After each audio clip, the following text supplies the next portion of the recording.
Hi everyone and welcome to the locker room. Cristiano Ronaldo is hated more than anyone in football, but there are just as many reasons to love the Portuguese star. It's no surprise that he has so many fans around the world, and according to social media, he is the most popular person on the planet.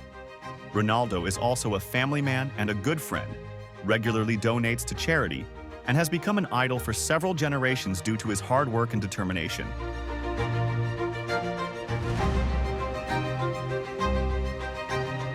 People say that Ronaldo made himself. A boy from a poor family with no particular prospects fought his way through and became the greatest footballer. Ronaldo joined Sporting's academy at the age of 12 and immediately impressed with his obsession. His childhood coach remembered how he would sneak into the gym at night and work on his body.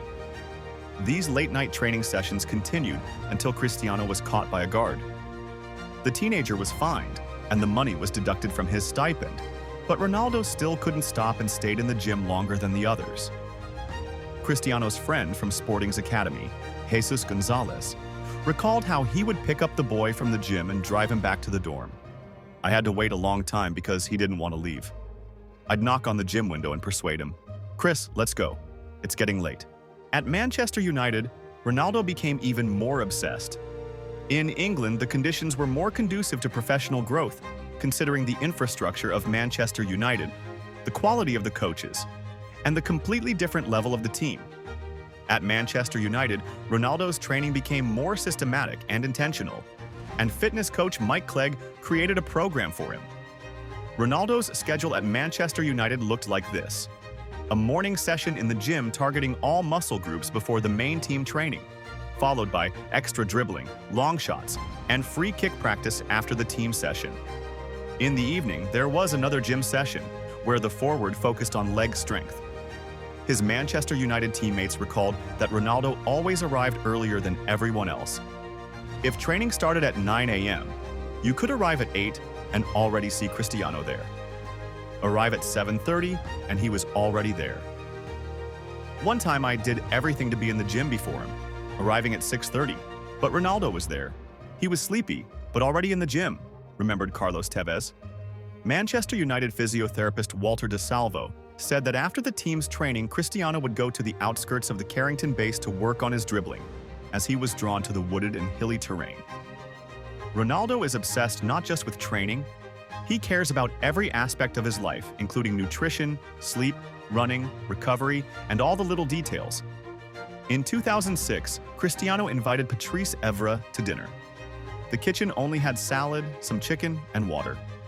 "I thought there would be something else, but there was no other meat, no sauces, no juice," Evra recalled. After the peculiar dinner, Ronaldo suggested they train together. "I would recommend to anyone not to go if Ronaldo invites you over. Just say no, because this guy is a machine, he doesn't want to stop training," Evra joked. Ronaldo has a consultant for his perfect menu and 6-hour recovery sessions after injuries. After a match, Ronaldo prepares 2 baths with hot and cold water. He spends about 5 minutes in the hot bath and then switches to the cold one. He also has a cryotherapy chamber, which costs around 60,000 euros, and Ronaldo transported it from Manchester to Turin. Naturally, Ronaldo doesn't even sleep like everyone else. He follows a special methodology. He doesn't sleep for 8 hours straight. Instead, he sleeps twice a day. His sleep is divided into 5 cycles of 1.5 hours, for example, 4.5 or 6 hours. Cristiano sleeps at night, plus another 3 or 1.5 hours during the day. The forward sleeps in the fetal position only on fresh bedding and at a specific room temperature, usually 16 to 18 degrees Celsius. Years go by, and Ronaldo hasn't changed. Even now, at 39 years old, he remains obsessed with training and looks perfect. There's even footage of him working out on a stationary bike in the locker room while Al Nassr played. He wasn't even in the squad for that match. It's hard to overestimate Ronaldo's contribution to football history. He holds records that have already formed a long list. Whether anyone will be able to break them, or if such a person has even been born, remains uncertain. What do you think?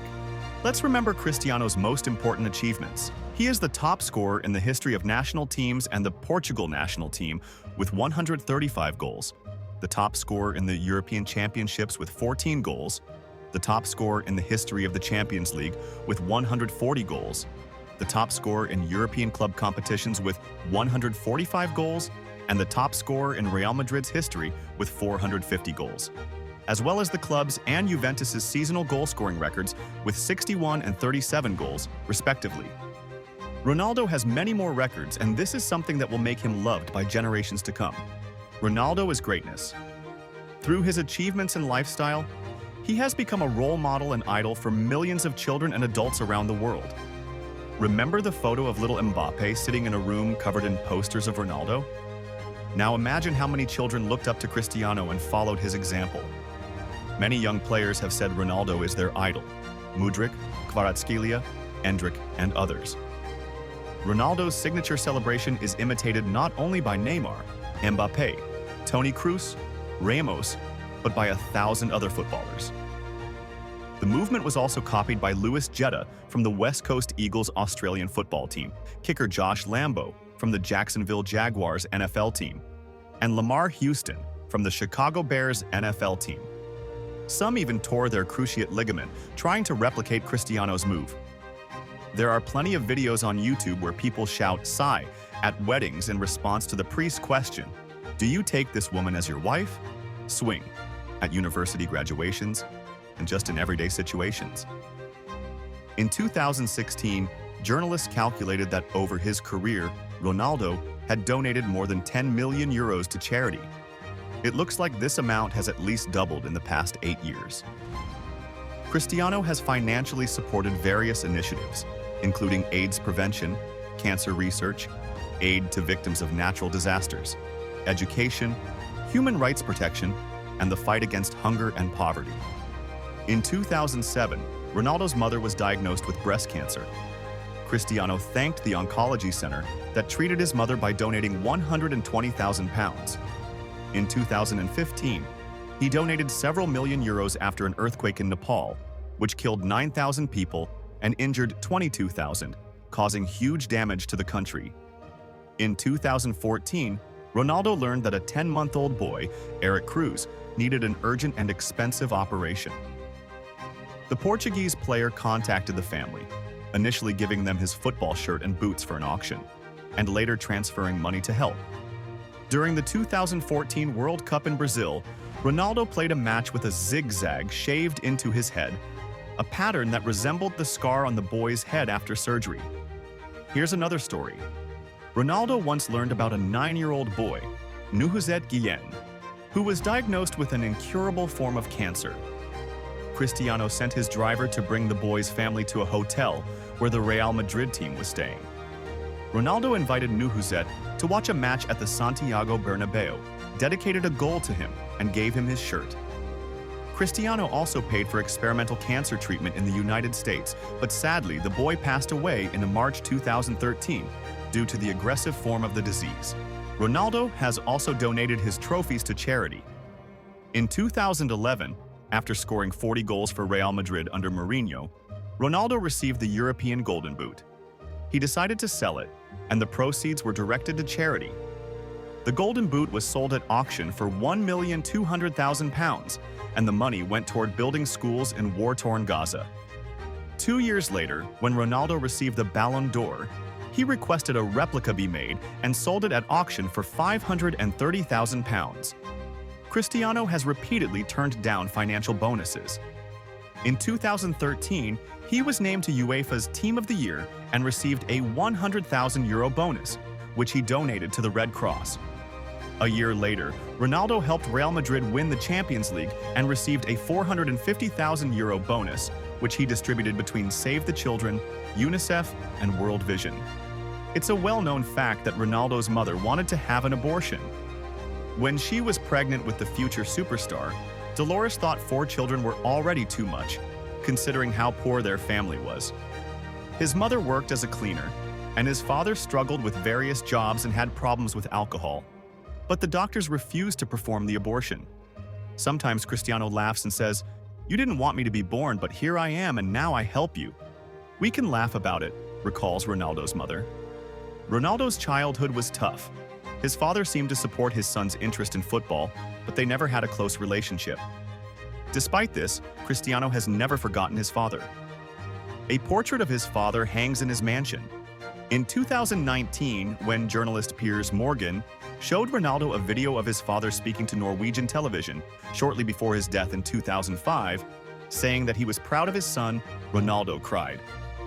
He saw the video for the first time, and it deeply moved him. Family is everything to Ronaldo. When he started earning decent money at Sporting, he began providing for his relatives, paid off their debts and loans. His brother, Hugo, struggled with alcohol and drug addiction around that time. Cristiano paid for his rehabilitation. In 2013, Hugo kicked his drug habit, but he still had problems with alcohol. Ronaldo offered him a deal. He would dedicate a Champions League victory to him if Hugo quit drinking. In 2014, during the Portuguese final, Real Madrid defeated Atletico Madrid in extra time, and after the match, Cristiano ran towards the stands. His brother was in the front row. Ronaldo gave him his shirt and pulled him onto the field at Estadio da Luz. Over time, Ronaldo built his own family. After a series of brief relationships, including with Irina Shayk, in 2016, he met a young woman named Georgina Rodriguez in a Gucci store in Madrid. Cristiano courted her in style, and to avoid attention from the public, they would go out in disguises, with wigs and other forms of concealment. Ronaldo and Georgina have 2 children together, Alana Martina and Bella Esmeralda. Cristiano Jr., his eldest son, was born on June 17, 2010, to an unknown woman. In June 2017, Ronaldo also welcomed twins, Ava and Matteo, through a surrogate mother. Cristiano spends almost all of his free time with his family. In 37 years, Ronaldo has done countless good deeds and proven that, as a person, he is no less remarkable than as a footballer. Equally important is the fact that Cristiano has become a role model for millions, inspiring boys all over the world to work hard and strive for success. Please write in the comments why you love Ronaldo and why he is your number 1 in football. If you liked the video, leave a like and subscribe to the channel. Keep working on yourself no matter what, just like Ronaldo. Goodbye.